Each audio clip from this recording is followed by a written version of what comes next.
अपने brain and memory को improve करने के लिए बहुत सारे वीडियोस को देख चुके हो, कई तरीके जानते भी हो, फॉलो नहीं करते क्योंकि आपको उसमें एफर्ट लगाना पड़ता है। आपको लगता है ये थोड़ा अलग काम है, लेकिन इस वीडियो में बिल्कुल नेचुरल तरीके से ब्रेन एंड मेमोरी को कैसे इम्प्रूव कर सकते हो ये बताने वाला हूँ। इसमें से कई एक्टिविटीज तो आप डेली करते हो, लेकिन आपको पता नहीं है कि ये भी हमारे ब्रेन एंड मेमोरी के लिए रिस्पॉन्सिबल है। लास्ट तक तो शौक में आ जाओगे कि ये बातें मुझे पहले मालूम क्यों नहीं था, वरना पहले ही अपने ब्रेन को बूस्ट कर लेता। ये ओवरऑल पूरे हेल्थ के लिए सबसे ज्यादा जरूरी और सबसे इम्पोर्टेंट एक्टिविटीज है। ब्रेन कहता है मैं तुम्हारे पूरे शरीर को अच्छे से चलाता हूँ, तुम्हारी लाइफ में जो भी अचीवमेंट है वो मेरे वजह से है, तो अगर तुम मेरा ख्याल नहीं रखोगे ना तो मैं तुम्हारे पूरे शरीर के साथ पूरे लाइफ को बर्बाद कर सकता हूँ। तो थोड़ा मुझे भी टाइम दो और मेरा भी ख्याल रखो। मेरा दोस्त है मेमोरी, उसका भी ख्याल रखो, वरना वो नाराज हुआ तो नुकसान तुम्हें उठाना पड़ सकता है। तो हम इन दोनों को नाराज बिल्कुल नहीं करने वाले। तो इस वीडियो में 5 ऐसे प्रैक्टिकल तरीके बताने वाला हूँ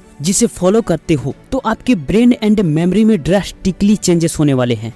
नंबर 1, हाइड्रेट योर ब्रेन। हमारे शरीर में 70% से भी ज्यादा हिस्सों में पानी की मौजूदगी है और कमाल की बात यह है कि हमारे ब्रेन में लगभग 75% हिस्सों में पानी मौजूद होता है। हमारे ब्रेन के द्वारा रिलीज होने वाले हार्मोन्स और न्यूरोट्रांसमीटर्स की प्रोडक्शन के लिए भी पानी की सख्त जरूरत होती है, लेकिन प्रॉब्लम ये है कि हमारा ब्रेन वाटर को स्टोर नहीं कर सकता। इसलिए ब्रेन के प्रॉपर फंक्शनिंग के लिए वाटर सबसे इम्पोर्टेंट फैक्टर है। ब्रेन फंक्शनिंग के लिए वाटर की इम्पोर्टेंस का अंदाजा आप इस बात से लगा सकते हो कि यदि किसी इंसान के शरीर में 1% भी पानी की कमी होती है तो उसका कॉग्निशन पावर 5% कम हो जाता है। डिहाइड्रेशन की स्थिति में आपके द्वारा पिया गया 1 गिलास पानी आपके ब्रेन को 14% फास्टर बना देता है, इसलिए पानी को हल्के में मत लो। यूनिवर्सिटी ऑफ ईस्ट लंदन ने अपने एक रिपोर्ट में बताया कि जो स्टूडेंट ज्यादा पानी पीते हैं उनका अटेंशन स्पैन दूसरे स्टूडेंट्स की तुलना में काफी बेटर होता है। तो आज से उठा लो गिलास। पानी कितना पीना चाहिए ये age, gender, weight, activity level and climate पर डिपेंड करता है, लेकिन ऑन एन एवरेज हर 20 kg वेट के हिसाब से आपको 1 लीटर पानी पीना है। अगर आपका वेट 50 kg है तो आप 2.5 लीटर पानी पी सकते हो। हम सभी के घरों में जो नॉर्मली गिलास पाया जाता है वो 250 ml वॉल्यूम की होती है। इसके अकॉर्डिंग 1 लीटर में 4 गिलास होंगे। तो अपने वेट के अकॉर्डिंग आपको पर डे कितना गिलास पानी पीना चाहिए ये फिक्स कर लो। फिर बोल रहा हूँ, पानी से मजाक नहीं, वरना ब्रेन को इम्प्रूव करने में लगे रहो, कोई फायदा नहीं। Number 2, breathing properly. हम इंसान ना बहुत ही ज्यादा लापरवाह होते हैं उन चीजों में जो हमें फ्री में मिलता है।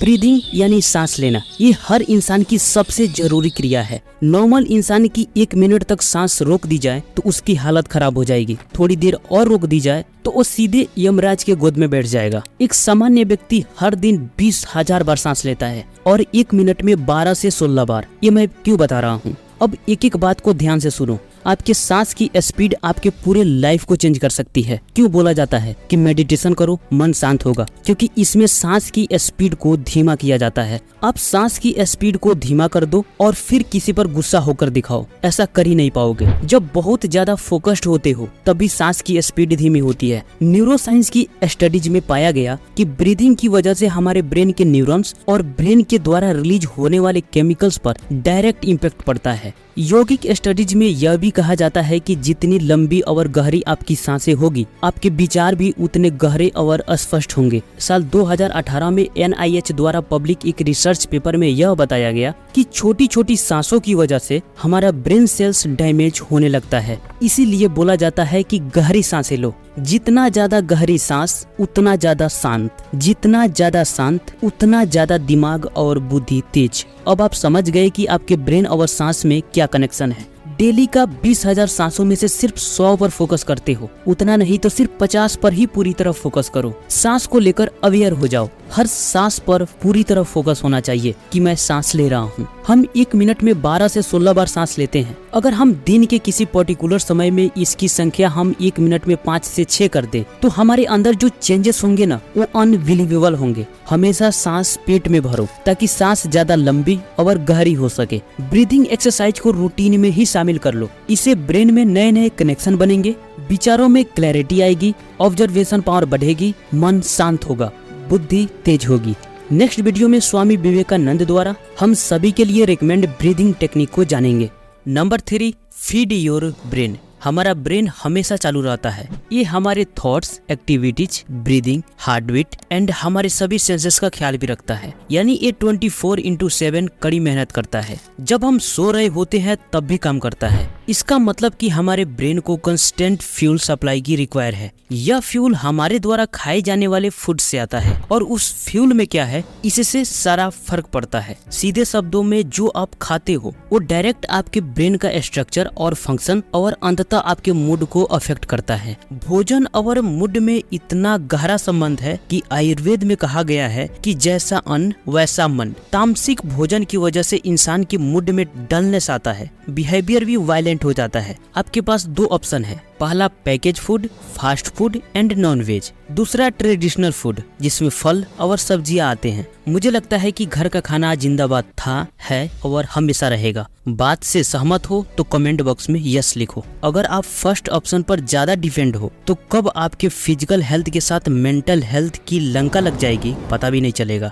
ध्यान से सुनो, जो खाना जल्दी से डाइजेस्ट नहीं होता वो धीरे धीरे सड़ने लगता है, क्योंकि आप दिन में 2 से 3 टाइम खाते हो। पहले का खाना डाइजेस्ट हुआ नहीं तब तक आप ऊपर से और डाल लिए, यहीं से खाना सड़ना चालू हो जाता है, जो बाद में नई नई डिजीज को जन्म देता है। पैकेज और फास्ट फूड के साथ यही समस्या है, जल्दी से ये डाइजेस्ट नहीं होता। बाकी आप खुद समझदार हो। Number 4, stay mentally active. देखो, ब्रेन की क्षमता पर शक करना हमारी नादानी है। हमें सिर्फ ये देखना है कि हम अपने सभी सेंसेस के थ्रू अपने ब्रेन को क्या दे रहे हैं। गार्बेज इन, गार्बेज आउट। दिमाग को जो चीजें दोगे वही एक टाइम बाद वो तुम्हें लौटा देगा। आज सोशल मीडिया का एडिक्शन मतलब क्या? स्क्रॉलिंग। स्क्रॉलिंग से तुम कुछ सीखते हो? इसका जवाब है कुछ नहीं, पूरे दिन स्क्रॉलिंग। न्यूडिटी एक अलग मुद्दा है। कुल मिलाकर एक टाइम बाद बर्बाद होना है तो लगे रहो स्क्रॉलिंग में। इंटरटेनमेंट के लिए समय निकालना अलग बात है, पर लगे रहना ये अलग बात है। बड़ी प्रॉब्लम ये है कि इससे तुम्हारे ब्रेन को कोई चुनौती नहीं मिलती। इस वीडियो में अच्छे से समझाया है, दिमाग और खुल जाएगी। जब तक अपने ब्रेन को चुनौती नहीं दोगे तब तक वो सक्रिय और समृद्ध नहीं बन सकता। इसके लिए पहला काम है इंटेलेक्चुअल एक्टिविटीज। बुक रीडिंग करना, राइटिंग करना, मैथ का प्रॉब्लम सॉल्व करना, नई लैंग्वेज सीखना, नई स्किल सीखना, अपने दिमाग में नई इन्फॉर्मेशन डालना, पजल सॉल्व करना। इन्हीं सभी चीजों से आपके ब्रेन में कॉग्निटिव ग्रोथ हो सकती है। तो ब्रेन को चुनौती देना स्टार्ट कर दो, क्योंकि हर चीज के लिए शॉर्टकट नहीं होता। दूसरा है सोशल एक्टिविटीज। आपके लिए सबसे अच्छा है अपने दोस्तों से किसी मुद्दे पर डिस्कशन करना। इसीलिए ग्रुप स्टडी के लिए बोला जाता है, ताकि आपके अंदर जो चीजें हैं वो बाहर निकल कर आए। इससे आपकी याददाश्त और एकाग्रता बढ़ती है, क्योंकि आपको दूसरों को भी सुनना पड़ता है। तो डिस्कशन जरूरी है, बस लड़ाई मत कर लेना।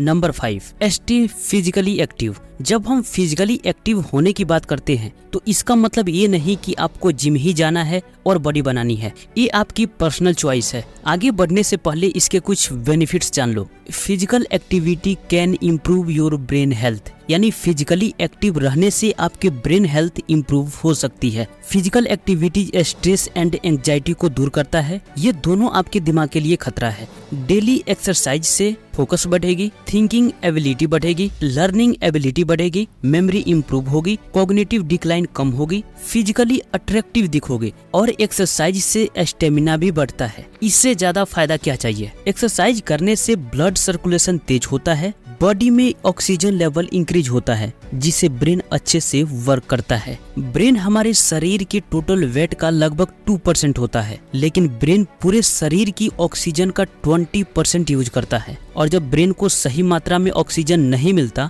तो ब्रेन सेल्स मरने लगते हैं, वो भी 5 मिनट के भीतर। तो पर्याप्त मात्रा में ब्रेन को ऑक्सीजन मिले, इसलिए एक्सरसाइज करना जरूरी होता है। ब्रीदिंग एक्सरसाइज भी जरूरी होता है ऑक्सीजन लेवल को बढ़ाने में। तो आई होप कि ये 5 तरीके फॉलो करोगे अपने ब्रेन एंड मेमोरी को इम्प्रूव करने के लिए। कैसा लगा वीडियो कमेंट बॉक्स में जरूर बताना। मिलते हैं नेक्स्ट वीडियो में, तब तक के लिए आपका धन्यवाद।